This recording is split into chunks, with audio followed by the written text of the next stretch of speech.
Hey dudes, and welcome back to the Bantz. As always, I am your host, the Bantz, and here we are once again. It's the weekend, it's Saturday. I hope you guys are all enjoying it, and hopefully to add on to that, it is time for our second and final whiff for the week, so let's just get right into it.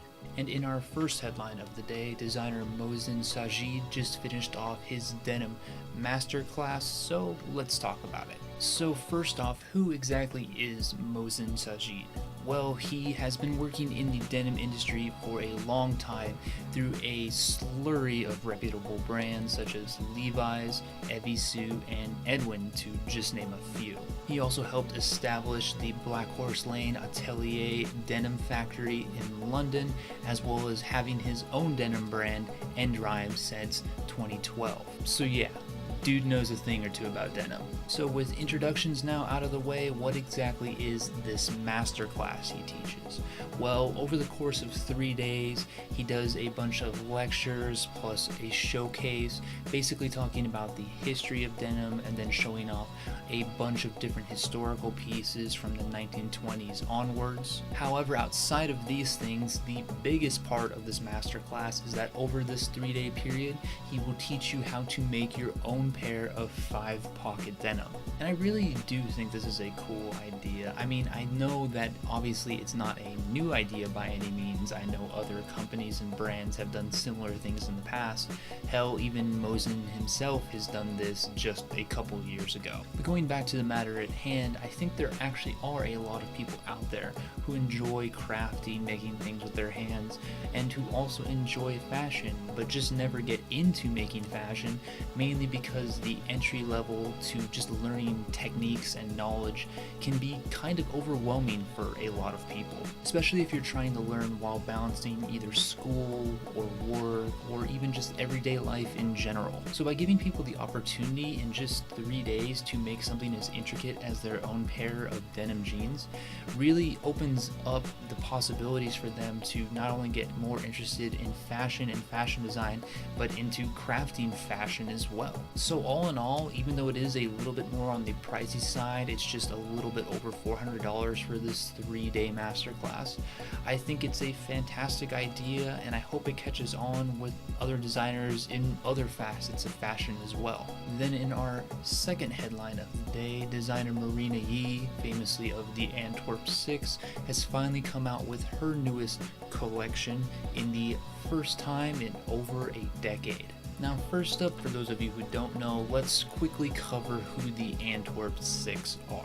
The Antwerp Six are a group of obviously 6 fashion designers who all graduated from the Antwerp Royal Academy of Fine Arts back in the early 80s. The names of these 6 designers are Dries van Noorten, Anne Meester, Walter van Beirendonck, Dirk van Seney, Dirk Bickenbergs, and of course Marina Yee. And just as a quick side note, because people always usually ask this question as well when mentioning the Antwerp Six, what about Margiela? Well, yes, he did also go to the same fashion academy that the Antwerp Six did, but the fact of the matter is that he graduated a couple years earlier, and then instead of staying in Belgium, moved immediately to France and did his own thing. So even though, yes, he can be somewhat associated with them, he's not considered part of the Antwerp Six. And even though these 6 designers have all had varying levels of fame and notoriety within the industry, one name you probably hadn't heard on this list until today was, of course, Marina Yee. And I don't think that really is a problem necessarily. I mean, just thinking about how many different fashion designers there are currently and have been over the decades, it can get just overwhelming. But even more so than that, the reason why you probably hadn't heard of her up until now is because she hasn't had a show or an exhibit since 2005. And even now, I wouldn't even call what she's doing much of a showing, because if you remember when I first talked about this headline, I put the word collection in quotation marks. And the reason why I did that is because she's really only just showing off 5 pieces here. Sure, she will still be showing off some of her archival pieces alongside some of her artwork as well, but when it comes down to it, only 5 new pieces. And even though it sounds like I'm complaining here, I'm really actually not. And the reason why is that even though, yes, this is a very small collection, and even though, yes, it is solely women's wear once again, the fact of the matter is, as far as fashion goes, whether we're talking about current designers, retired designers, or otherwise, the Antwerp Six were and are some of the most creative people in this line of work. And if there's one thing we need now more than ever in fashion, it's definitely creativity. So personally, I really do look forward to seeing these pieces and hopefully seeing some more designs from Marina in the future, and hopefully even seeing some other designers out there hopefully take inspiration from this work as well, as long as they're not copying it, obviously. Alright, and with our headlines finished, let's move on to our art stories for the day. And first up, artist Tiger Beer sat down with Hypebeast for a nice little interview, going over some of his inspirations as well as showing off some of his newer work. So if learning more about the artist or seeing his paintings sounds interesting to you, I'd definitely check this out. Then Lucy Sparrow just finished off her latest installation titled Sparrow Mart, where she recreated the supermarket, but instead of having real produce and supplies, everything in this store was hand sewn out of felt and other fabrics. A really cool idea, a just crazy amount of effort that went into it, and if you want to see exactly what it looked like, I'd check out some of the photos here. And lastly, John Paul Fauves just showed off some of his newest work from his newest exhibition currently going on in Taipei, and I just love the creativity in some of these.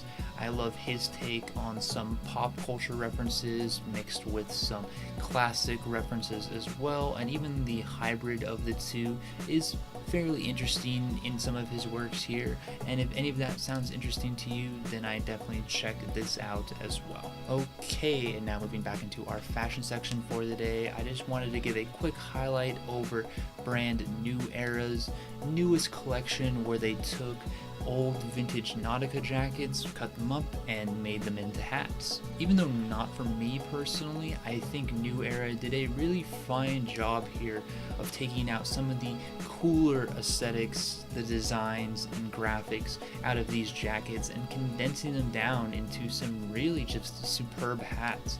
And if you are a fan of that really kind of vintage 80s, 90s revival that has been going on for the last couple years, then these are a definite must look into.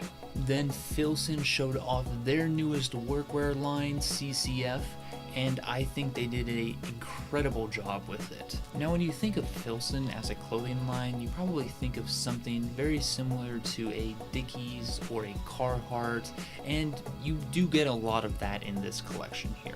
However, intentional or not, the brand has done an absolutely amazing job of making some very stylish pieces here. The coloring on these pieces is very minimal and therefore can be pretty much matched with any style or outfits you want. The quality is what you'd expect from Filson, very durable, very well made, and as if all of that alone wasn't enough, the prices on these pieces for what these pieces are is just fucking great. Like, just to give you a quick example, this black bomber here, super high quality, really nice materials, made in Canada, has some of the most interesting aesthetics I've seen on a bomber in pretty much forever, and price $135. That's fucking crazy. But then again, I guess that's what happens when you get pieces that are more workwear related than fashion related. But with that said, if you are a fan of workwear or just looking for some nice outerwear pieces, then definitely give this collection a look.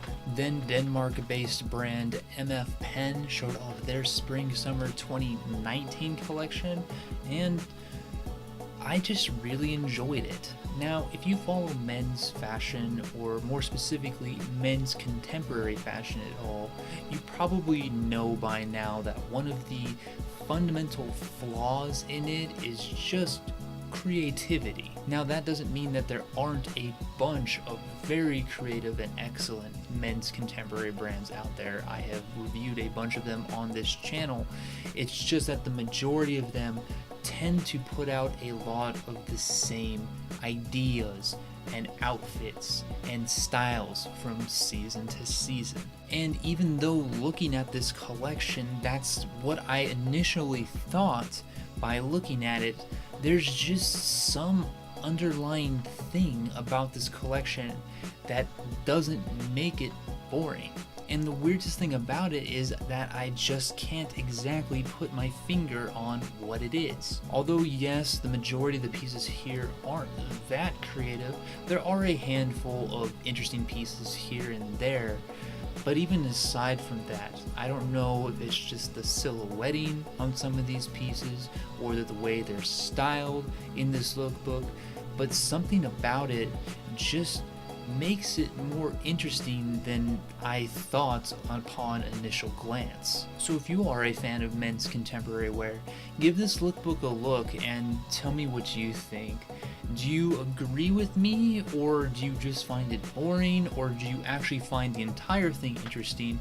I'd like to see somebody else's take on this because I just really can't put it into words, unfortunately. And lastly, Street Art Festival Mural showed off some of their newest collaborations, and I thought they were pretty cool. The brand brought in a bunch of different artists just to help them put out some tote bags and some t-shirts.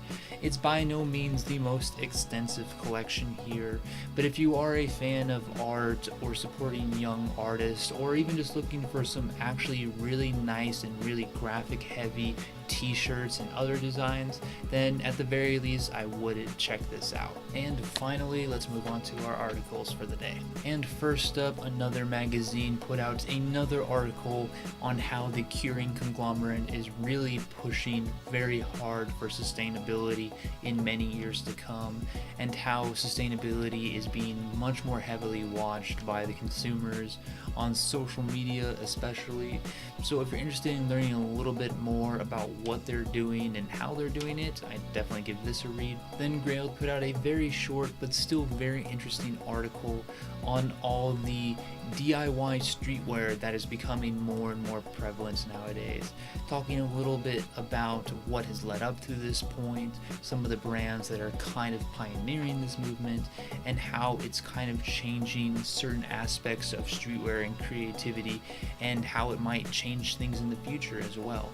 Definitely an interesting read, and if you're really into either streetwear or even DIY, I definitely check it out. And lastly, Fashionista put out a very nice interview slash overview of the boutique August. Yes, the boutique is called August, located smack dab in the middle of Madison, Wisconsin, talking to them about the history of the boutique and why it's there, and just how it helps out the community and gives back, and how the community gives back to them as well.